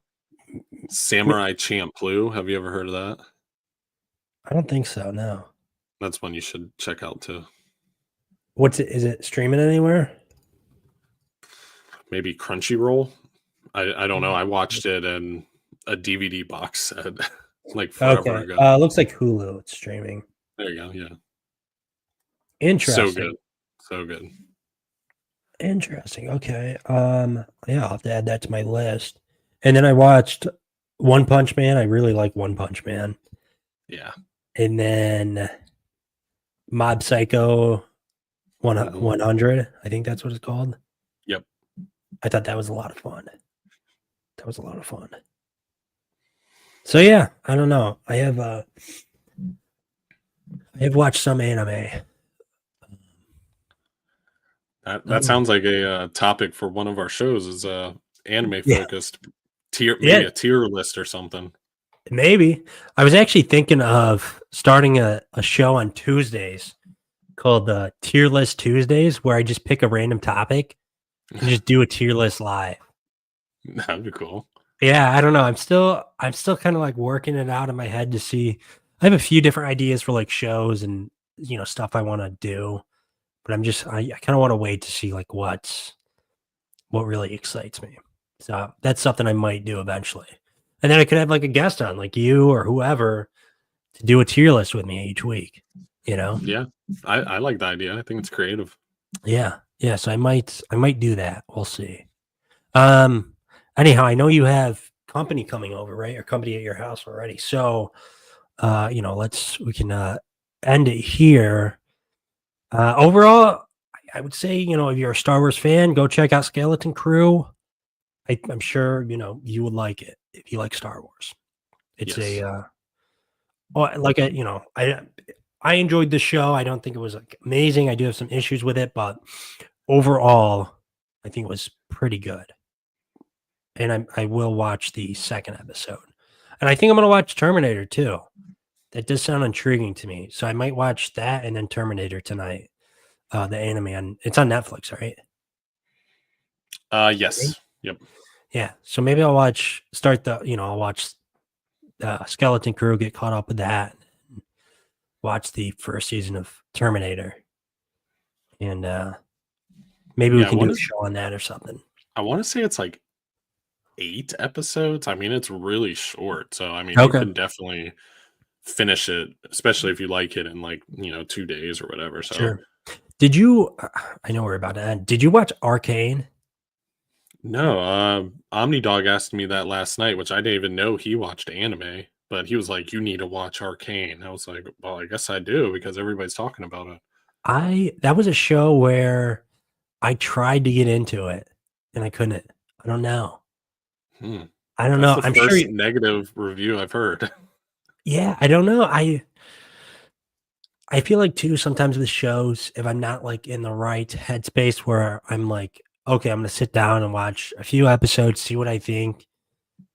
If I'm not in that headspace where I'm willing to commit to the season or the show entirely, it just doesn't stick with me, you know? Do you know if it, like, exists in a world? Like, is it a, like, Dungeons& and Dragons show or anything, I or believe it's League of Legends, the video okay, game, which I okay. know nothing about that world or but Me I either. don't think you have to. I mean, OmniDog watched it and he enjoyed it, and I can't imagine he's playing League of Legends. So No, me either. I'm Even though sure, he did say he has, like, a stack of video games that he's trying to get through, and I was like, "You play video games too? What is going on he here?" well, I remember watching some streams and I was talking about Final Fantasy 7 because I really like the Final Fantasy 7 games. Mhm. And I told him, I said, you have to play that. And he's like, I got such a huge stack. I got to catch up on first. So I don't know. I remember him talking at one point about Horizon Zero Dawn. I think Mhm. I tried to get into that one. I didn't like that either. But I don't know. I don't but he seems to like it when he was talking about it on his stream when it was brought up in chat or whatever. So I don't know. Let's see. A Fifth Jack Gaming Terminator Zero is on Netflix and only 8 episodes.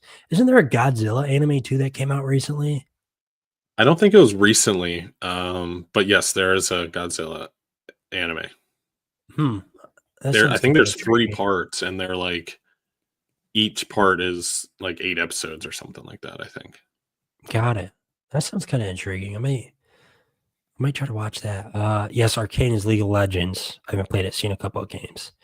I had a pro esport following. Hmm. Huh. You had a pro esport following? What do you mean? Maybe he I don't, played esports or something? I don't know. Fifth Jack, elaborate, please. Um, yeah, give Arcane a try and let me know what you think. Maybe you can talk me into watching it. I don't know. I Yeah. don't love the animation style of the show either. I don't know. Yeah, those are my reservations too. I'm never really a fan of, like, the CG look, but Yeah. it worked for me in Clone Wars, so, I mean, maybe Yeah. I'll like it in It, this, I don't know. it didn't really work for me in Clone Wars, honestly. The only times it really worked for me was in the Spider-Verse movies, where Oh, that we yeah. had the 3D, I feel like it works there really well. But the other times I've seen it, from what I remember, it's just I don't know. It's always been a little jarring to me. No, it had pro gamers that was involved. Looks like a world of yeah, okay, yeah, yeah. League of Legends, I guess, is a esports. It has an esports following, I guess. I have some Yeah. friends that play that and who they say they like hate the game, but they still are like addicted to it. I'm like, why do you Yeah. do that to yourself? I feel like that's most MOBAs. Like, I was really big into Smite at one point with me and my, like, group of friends and stuff, Mhm. and the competitiveness of it, like, gets you addicted, but it's Yeah, so, like, try hard and so sweaty that, like, you can't just relax and play the video game. You have yeah, to go into it and be ready to brawl every yeah. time. For me, when I play video games, which I don't play as much now, Yeah, me either. um, I usually I want to like relax and not. I really don't like multiplayer games, to be honest with you.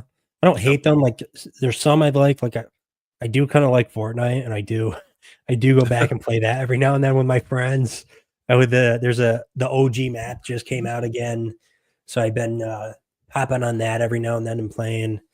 So there's certain ones that I do enjoy playing, but most of the time I just want to like sit down, shoot some things or like whatever and enjoy a video game with a good story. And that's really it for me. Yep.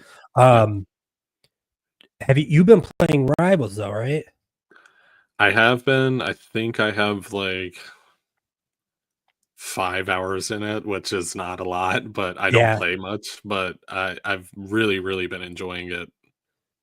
I um I think I have about probably less than 5 hours into it. And I used to play a lot of Overwatch when in high school when I had more time to Yeah, be same. in, to be super involved in these multiplayer games. So it definitely feels it's just a ripoff of Overwatch with Marvel characters. Yeah. But Yep. that isn't necessarily a bad thing for me. I enjoy it. I've been playing as Winter Soldier. Hmm. Yeah, Interesting. because I'm when it comes to like Overwatch 2, I always played as the cowboy McCree. Hmm. Just because it was simple, you just point and shoot, and that was it. Like the other ones, I feel like healers and like I could just never understand how you play as them and get kills and do this. I just sucked at it. Like I was Did you play very as much Soldier 76 ever in Overwatch? no, I always mained as it was either the robot Banshee, I think his name was, or McCree, the Hmm. cowboy with a revolver. And I feel like the Winter Soldier is just McCree reskinned. Yeah. Yep. He is. So it's okay. I'm having an okay time with it. Um, yeah, I don't know. Who do you main in that? I main tank. So anything I've ever played multiplayer wise, whenever there's a team together, I always play tank. So I'm Mhm. doing Cap, um, Venom, but Venom always makes me feel bad because he's like the easiest character in the game, and Oh, is it? Yeah, I don't. you just he's 1 star, so you just like kill everybody, and I'm like, okay, this kind of feels bad. But I'm really enjoying Thor. He's also a tank, but he's kind of like a DPS brawler type. So I've Okay. really been enjoying him.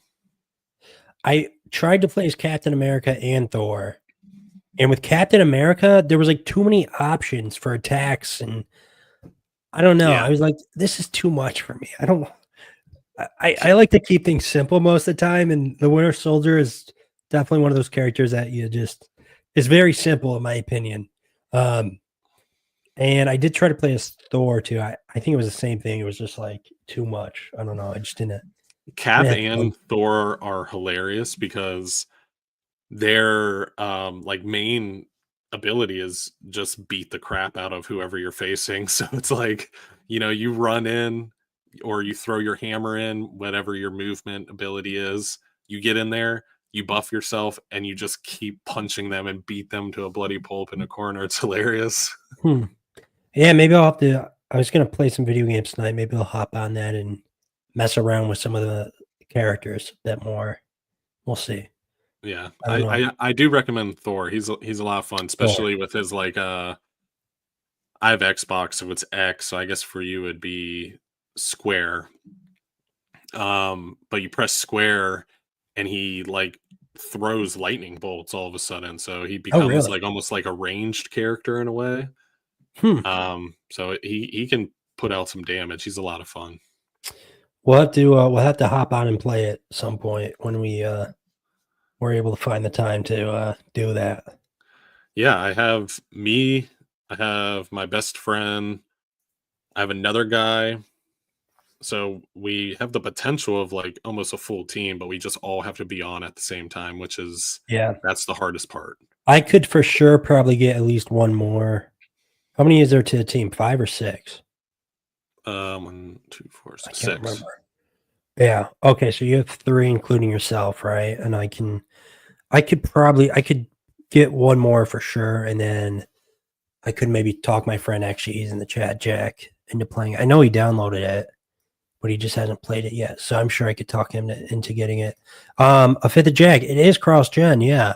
I'm on PlayStation. Illuminati will be on Xbox. So if you want to Maybe boot he up can play your with us. if you want to boot up your PlayStation and download it, it's free. That'd be awesome. That'd be awesome. What was I gonna say? I can't remember. Anyhow, let's yeah, we can wrap it up. I know yeah, no, it's free. So you don't have Yeah. to the price is right, let me tell you. Yes. It's free. And I like too, they don't like the cosmetics and the stuff that's cost money is it's kind of shoved in your face, but by no means it's not like pay to play, you No, know. no. So Yeah. I like that a lot. That's what And I I like feel like about it's Fortnite. not shoved in your face as much as other games though. Yeah, that's fair. Like at Fortnite is for sure. It's like as soon as you boot up, they're trying to Yeah. get you to to buy some V-Bucks and whatnot. Look at this thing that we can Yeah. give you. Yeah, right. Sometimes they get me too because they'll have like superhero skins and like all this cool shit. I'm like, damn, that's dope. Like they have an invincible skin.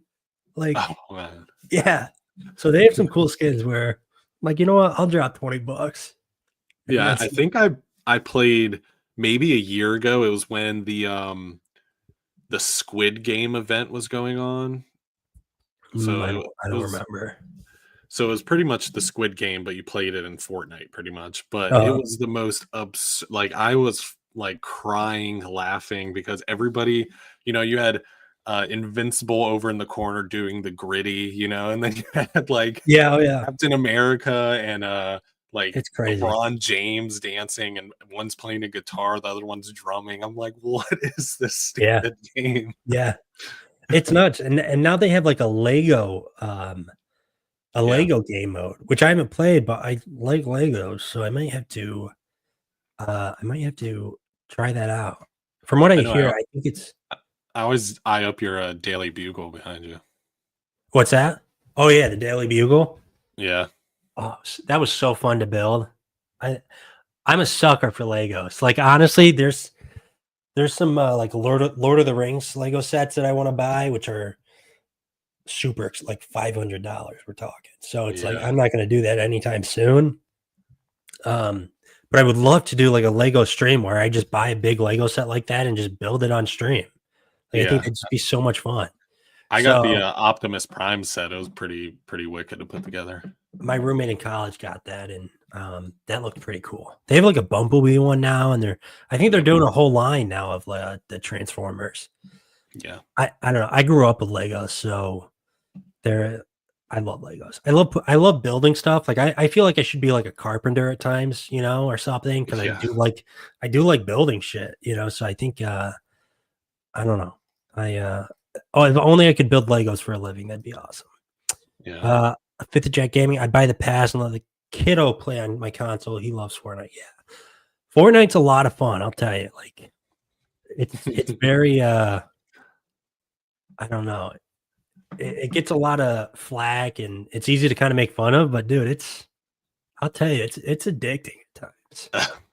I think the last skin I got was Optimus Prime or so. Yeah, I think they did. I think they had an Optimus Prime skin. Yep. I think so. I don't know. You should Illuminati, we should do a Fortnite stream. You gotta download. I don't know if you'll have me bite on that. I really don't.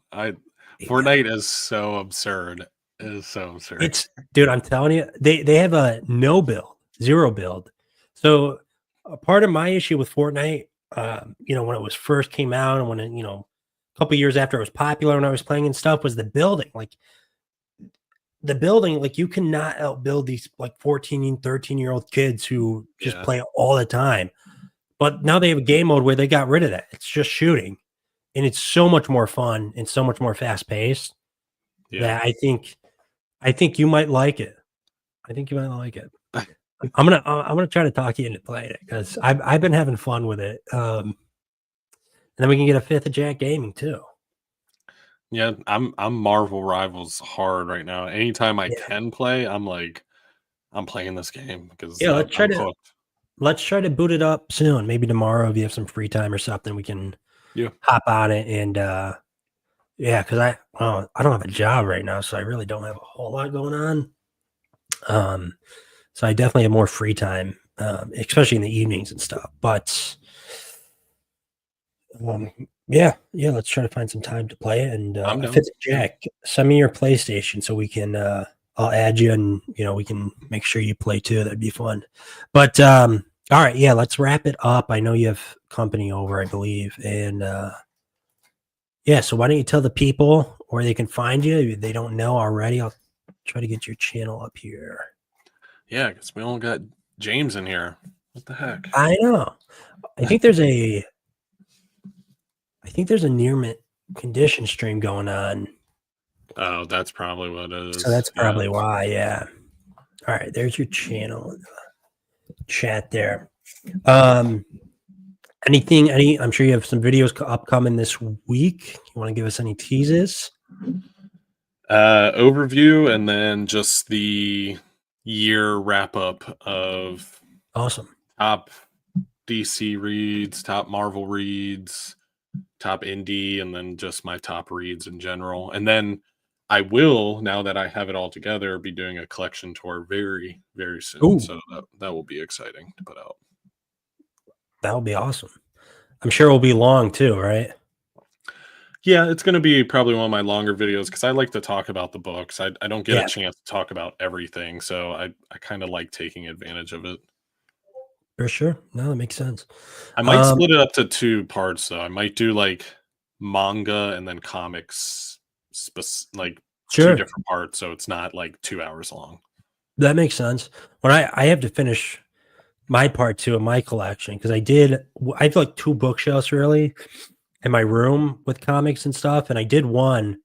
I was just gonna do the whole collection because it's really not a big collection, like, compared to, like, Mhm. yours and Omni Dogs and, all the other YouTubers and stuff. It's relatively small.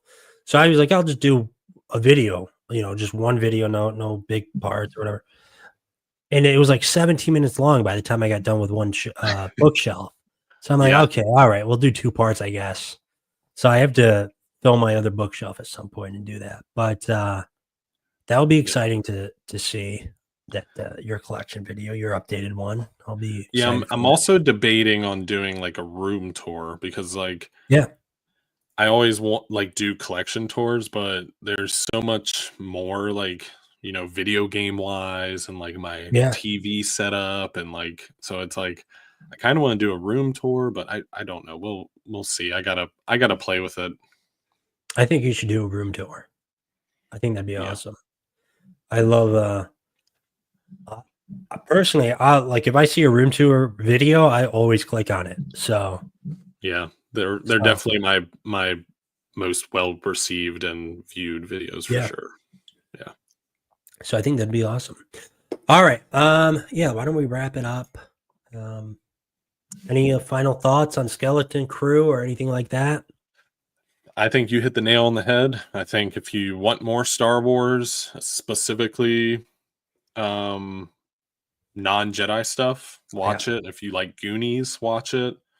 But if you have a hard time, putting yourself in the, I guess, mentality of a kid, because that's definitely who this is directed towards, then maybe skip it. But I think it's worth at least the watch of episodes 1 and 2, at I least. think so too, for sure. Alright, awesome. Well, I think that's gonna do it. Thank you, everyone, for watching, and have a good night.